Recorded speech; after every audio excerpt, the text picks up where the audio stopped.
Magandang gabi. Wish, good evening. Wish, good evening. Yes. Delu. Good evening. Hello, Daddy. Okay, hello. Okay, go out, My go out. daddy's daddy. Go out, My go out. daddy's daddy. Yoy. Okay. Okay.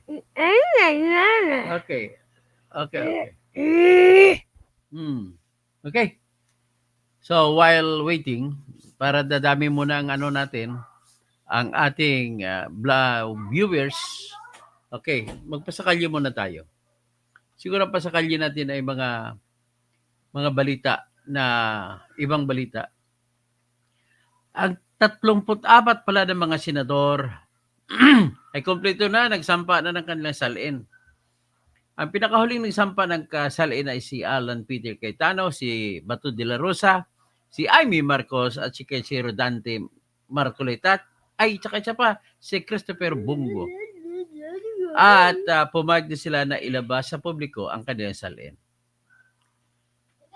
Sa lahat ng mga senador na nagpakita, lumabas ng pinakamayaman ay si Mark Villar na meron siyang neto ng kanyang kayamanan na 1.26 billion pesos. Grabe Ako, piso-piso lang ako, pero sa kanya, billion. Okay. So, ito.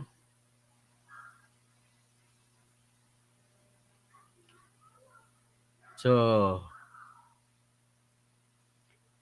ngayon, ang isa naman, ibang naman si Rapi Tulfo, isa sa pinakamayaman. Pangalawa siya kay Mark Villar. 1.02 billion. Saan kaya kumukuha ng kayamanan nito? Wala namang negosyo nito na maayos. Kumita lang naman kay ito sa vlogging. At saka kumita rin siya sa mga doong araw. Sabi ni Ning Santos na kumukubra sila ng 600,000 kada buwan sa customs. Pero yung salin ni Erwin Tulfo ay kasama din ang asawa niya, si Representative Jocelyn Puwa Tulfo. Yung asset nila ay 376 million, 0.8 million sa bangko. Yung pera, cash yun Hindi, ang real estate nila, 376 million, 0.8 million, mga lupa, condominium. Pero yung mga pera sa bangko ay 288 million. At may mga bangko pa. Grabe, no? So, hindi ko lubos maisip paano sa kumita ng ganong kalaki. So, Bernard Magtibay, Andrea Guico, watching from Singapore. So, Mayap Abege sa mga kabalin. So, ang atin ditong problema ay ito i-summarize ko kay Gutesa, ganun pa rin na may pinalabas na findings ang RTC Manila Executive Judge na pikit ang firma ni Attorney Pichi Espera. So, hindi pa ako niwala. Alam ko na niwala ako piki yun.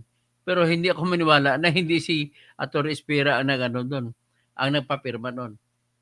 Kalakaran na po yun ng mga abogado, ng mga nagnotaryo. Huwag ka na sinisira mo yung industriya, kinakalaban mo kapwa abogado, ang Attorney Espera. Hindi maganda yan. So, ulitin ko lang, pagdating naman kay sa affidavit ni Gutesa, wala na bali yun. Kahit sabihin natin itapon yun, gagawin yung pangpuna sa puwit, wala na rin yung affidavit na yun kasi nagsalita na siya. Sa Senado, nanumpa siya, nagsalita, ando na lahat. At saka na-cross-exam siya, ang dami mga tinanong sa kanya, marami pang lumabas, dire-diretso akong sumagot, di ba? Si Erwin Tulfo, sumagot niya siya kahit na nabanatan yung boss ni Erwin Tulfo na si Eric Yap.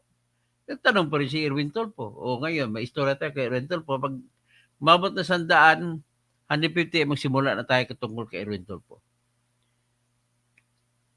At saka, siyempre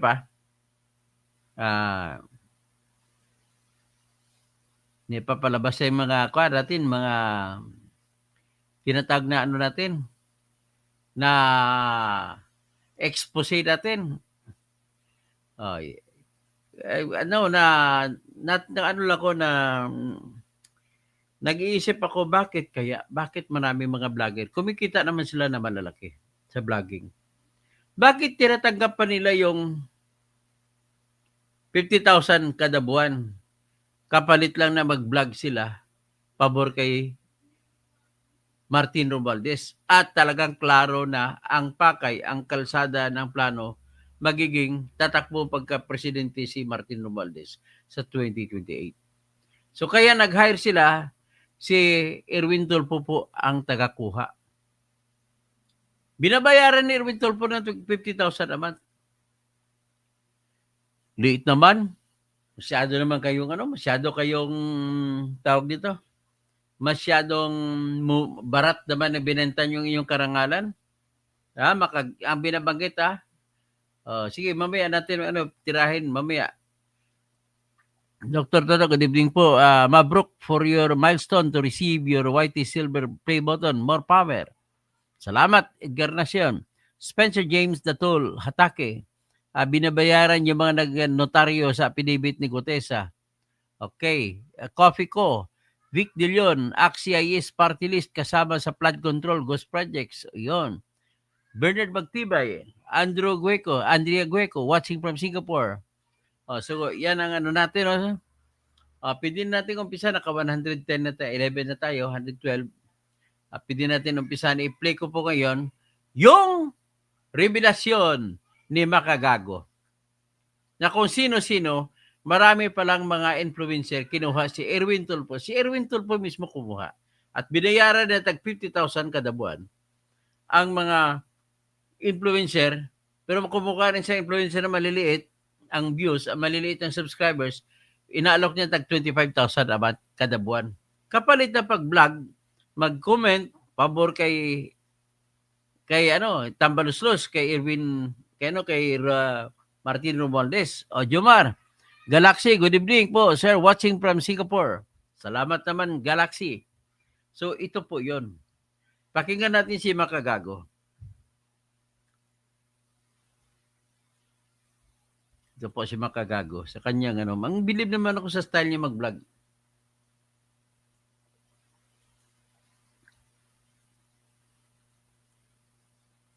Ito. Pakinggan natin ang vlog ni ni Makagago. Demonyo ka. Huwag mo akong pinopost. Pero mga kahombre ko, Yan, yung Makagago. seryoso tayo, man. Seryoso, mga kahombre ko. Ngayon, pagbibigyan ko kayo, let's do real talk. Meron pong deleted video sila kasama. Mga kahombre ko, ito na yun. Ito na yung content ng video na to. Meron siyang live streaming noon. Madaling araw niya po itong sinut.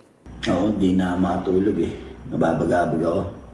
Gusto kong pakawalan yung sarili ko. Yung gusto kong sabihin na itong madaling araw. Ito, papacture niya, lumalabas ito, binabayaran din Romualdez. At binabagit niya rin dito kung sino mga iba pang mga kasama, yung kapwa niyang vlogger na tumatanggap kay Romualdez. At binabanggit niya rito si Romualdez mismo at pati si Erwin Tulfo. Na to. Handa naman ako eh. Kung ano magiging sitwasyon. Total, ito na eh. Guys, kaya bakit kami nasa ganitong sitwasyon? May mga tao sa likod namin. Sabagay, kahit sabihin naman sa tao to, wala naman silbi. Gusto niya akong iparehab, guys, para matapos talaga yung issue tungkol dun kay Toyo.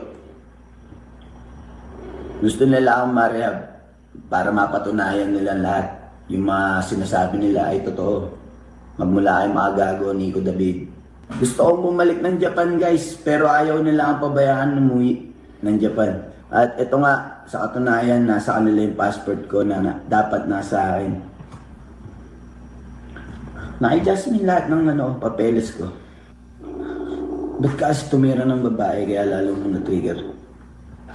Guys, ayun yung paraan ko para humiwalay sa live-in partner ko. Masakit man sa akin pero yun yung paraan ko eh. Kasi hindi na siya yung tamang babae para sa akin. Bakit kanyo? Tamang babae ba yung ituturo ka sa laban mo? Yung bossy, Feeling niya totoo yun? Ha? O sabihin na natin nakahaltak ko yung ulo niya. Sabo, sapat na ba yun para sabihin may grade threat ako doon? Ha? Palabas lang ng nanay ko yun, guys. Ha? Yung gusto iparehab. Para nga matapos yung kaso ko sa Japan. At gusto rin ni Jasmine mangyari yun. Para nga lumabas na maling-maling tao. Tangina, nasira buhay namin. Tangina, sarap ng buhay ko pala. Mag-isa na ako, kompleto ako sa alahas. Meron pong dalawang Yan ha. Ayan. Papakalanan niya ngayon si Erwin Tulfo. Saka si Romualdez. Ito. Ito si Makagago kasi. na binitawan si Lakas Tama. Ito mga sasabihin ko ngayon, ikakapahama ko. Pag ako namatay, Romualdez, siya may kasalanan nito. Romualdez, pag mamatay siya sa taman, ha? Ikaw may kagagawa nito. Pero saan siya? Tumatakbo siya. Ha? Si Lakas Tama, makinig ka. Lakas Tama, Sabi niya, pag mamatay siya, si Romualdez ang sisihin. Ha? Yung tatakbong Pangulo ng 2028, huwag niyong iboto yan. Bakit? Iboto niyo si Duterte. Ayan, sasabihin ko na lahat. Ang galamay niya, sila Erwin Tulfo, Toyo, Erwin Tulfo, si Toyo, Bustoyo, Rendon, si Rendon, Nico David, Nico Makagago, David, at Makagago. iba pang mga tao. Ang dami. Nasa flip top yung iba vlogger, yung iba mga kilalang tao. Ayan, sinasabi ko na ngayon to kahit ikapahamak ko pa to kasi wala na rin eh. Ipapahamak na rin ako ng isang to dahil bayaran na rin siya. Yoshi, sana handa ka sa mga konsekwensya Sino bayaran? Si Makagago? Ano sabi mo Makagago?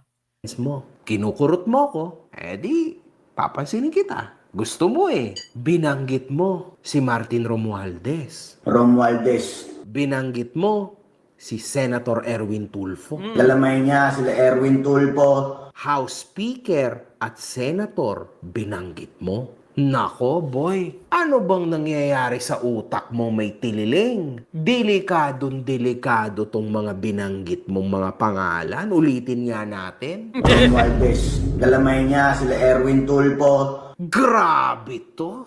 Nako, ang sakit dito sa ulo, Yoshi. Ulitin nga natin. Sige. Romualdez. Galamay niya, sila Erwin Tulfo. Bakit? Nako, pinanggit mo pa si Senator. Ulitin nga Ay, nako. natin. Galamay niya, sila Erwin Tulfo.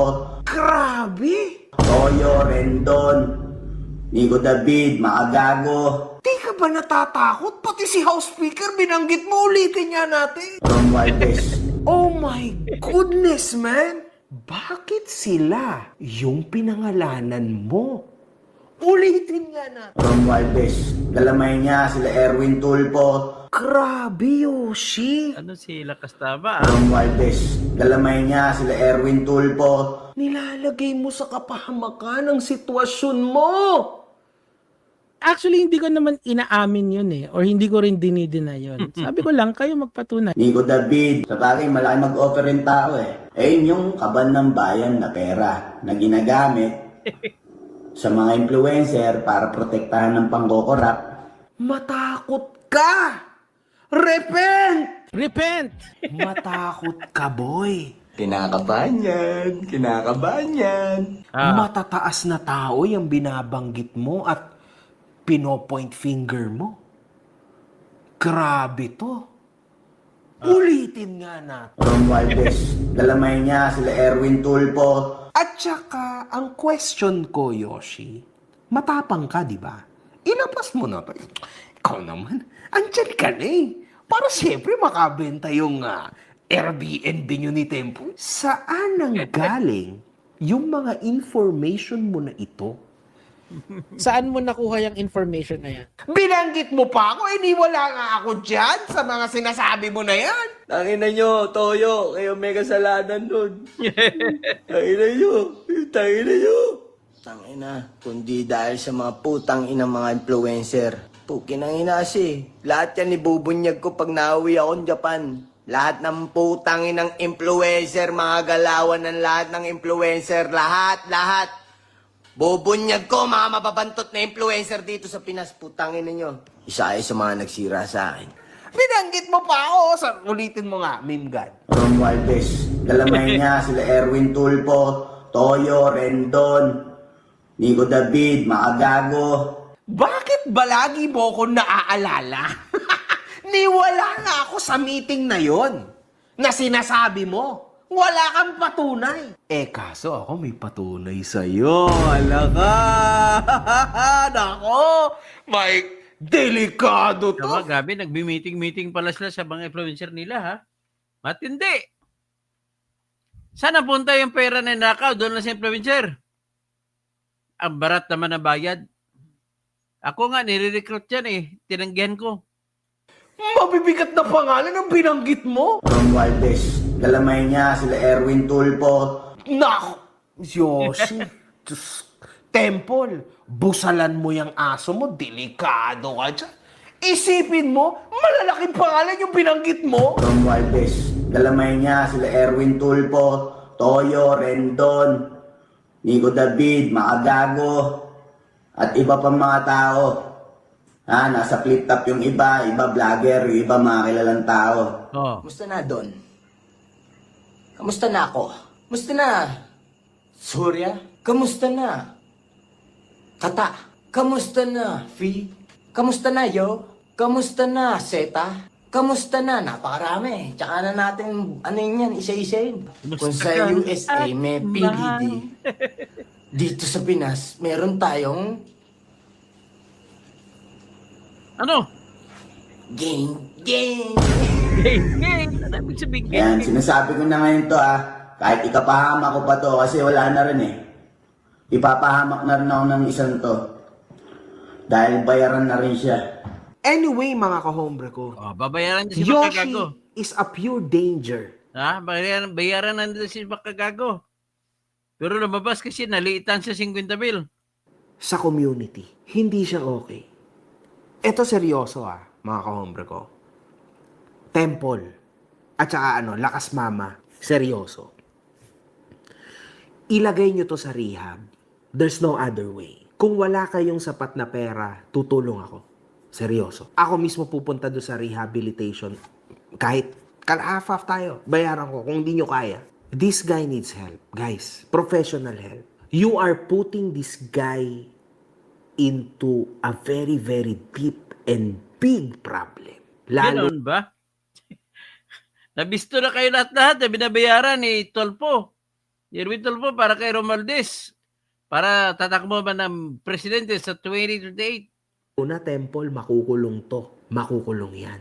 Nabanggit siya ng mga pangalan. Ron Valdez, galamay niya sila Erwin Tulfo, Toyo, Rendon, Nico David, Makagago. Loko ba ako? Babulgar kita, loko. Nico David. Matakot ka, boy. Mabibigat na pangalan yan. At para Hindi po ko sabihin. kay Senator Erwin Tulfo, kung kayo po ay nakikinig ngayon, no? Bigyan pansin nyo po itong tao na ito. Kung ano-ano pong sinasabi, nakinig nyo naman, no? Sa bagay, malaki mag-offer rin tao eh. Yun yung kaban ng bayan na pera na ginagamit sa mga influencer para protektahan ng pangkokorap. Di ba? Maari po kayong masira dito. Hindi maganda to. This is not okay, man. So yun na yun, mga kahombre ko. Ron Valdez, galamay niya sila Erwin Tulfo, Tulungan natin sila Kastama. Alam niyo yun? Ron Valdez, galamay niya sila Erwin Tulfo, Tigilan mo na yung pagbanggit ng mga ganyang pangalan, ha? Delikado yan, boy. Wala. Good fucking bye.